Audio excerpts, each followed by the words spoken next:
إن الحمد لله والصلاة والسلام على من لا نبي بعده وأشهد أن لا إله إلا الله وحده لا شريك له وأشهد أن محمدا عبده ورسوله اما بعد ہر قسم کی تمام تعریف اللہ رب العالمین کے لیے، بے شمار درود و سلام سید ولد آدم رحمت للعالمین جناب محمد الرسول اللہ صلی اللہ علیہ وسلم کی ذات گرامی کے لیے۔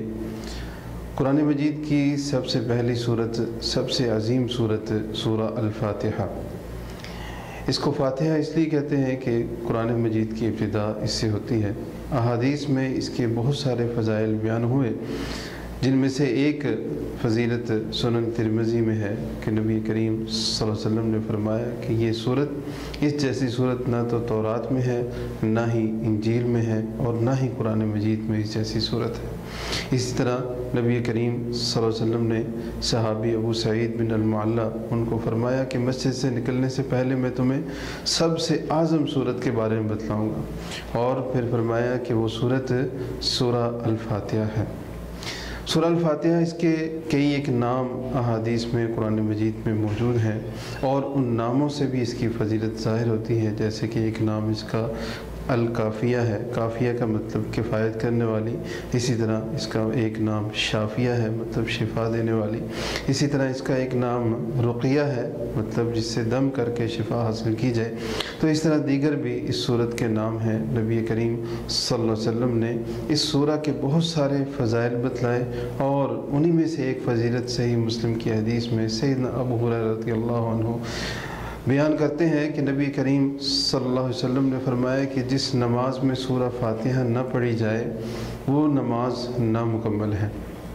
سورہ فاتحہ، اس کی ایک فضیلت یہ بھی ہے کہ اس کو نماز میں پڑھا جاتا ہے، اور جو حدیث میں نے آپ کے سامنے ذکر کی اس سے اس کی فضیلت ظاہر ہوتی ہے۔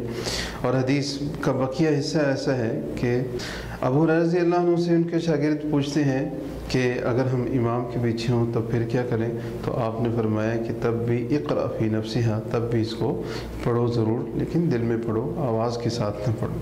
اور ساتھ ہی فرمانے لگے، کیونکہ میں نے نبی کریم صلی اللہ علیہ وسلم سے سنا، آپ نے فرمایا کہ اللہ تعالیٰ فرماتے ہیں قسمت الصلاۃ بینی و بین عبدی، کہ میں نے اپنے اور اپنے بندے کے درمیان نماز یعنی سورہ فاتحہ کو تقسیم کر دیا، نصفین، دو نصف، آدھا آدھا تقسیم کر دیا۔ جب بندہ کہتا ہے الحمدللہ رب العالمین، تو اللہ تعالیٰ فرماتے ہیں حمدنی عبدی، میرے بندے نے میری تعریف بیان کی۔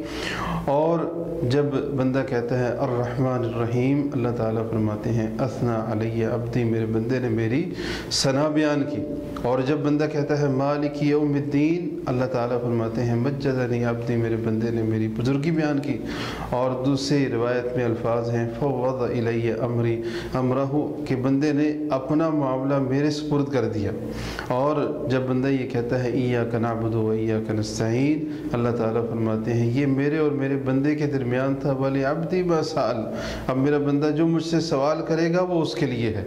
اور پھر جب بندہ کہتا ہے اہدنا الصراط المستقیم صراط الذین انعمت علیہم غیر المغضوب علیہم ولا الضالین، اللہ تعالیٰ فرماتے ہیں لِعَبْدِ مَا سَأَلَ، میرے بندے کے لیے ہے جو اس نے سوال کیا ہے۔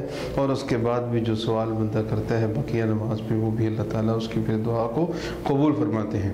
آئیے میرے ساتھ سورہ فاتحہ کا ترجمہ ایک بار سن لیجئے۔ بسم اللہ الرحمن الرحیم، شروع کرتا ہوں اللہ کے نام سے جو بہت مہربان نہایت رحم کرنے والا ہے۔ الحمدللہ رب العالمین، تمام تعریفیں، ہر قسم کی تعریف اللہ کے لیے ہے جو تمام جہانوں کو پالنے والا ہے۔ الرحمن الرحیم، جو بہت ہی مہربان نہایت رحم کرنے والا ہے۔ مالک یوم الدین، جو قیامت کے دن کا مالک ہے۔ ایاک نعبد و ایاک نستعین، اللہ تیری ہی عبادت کرتے ہیں اور تجھ سے ہی مدد طلب کرتے ہیں۔ اہدنا الصراط المستقیم، اے اللہ مجھے سیدھا راستہ صراط مستقیم دکھا، اس پر استقامت عطا فرما۔ صراط الذین انعمت علیہم، اللہ ان کا راستہ جن کے اوپر تو نے انعام کیا۔ غیر المغضوب علیہم ولا الضالین، اللہ ان کے راستے پہ نہ چلانا، ان کے راستے سے بچا لینا جن پر تیرا غضب ہوا اور جو گمراہ ہوئے۔ مغضوب علیہم سے مراد، مفسرین نے اس کی تفسیر یہ کی کہ اس سے مراد یہودی ہیں، اور گمراہوں سے مراد ضالین سے مراد عیسائی ہیں۔ اللہ تعالیٰ مجھے اور آپ کو عمل کی توفیق توفیق عطا فرمائے۔ وصلی اللہ علی النبی۔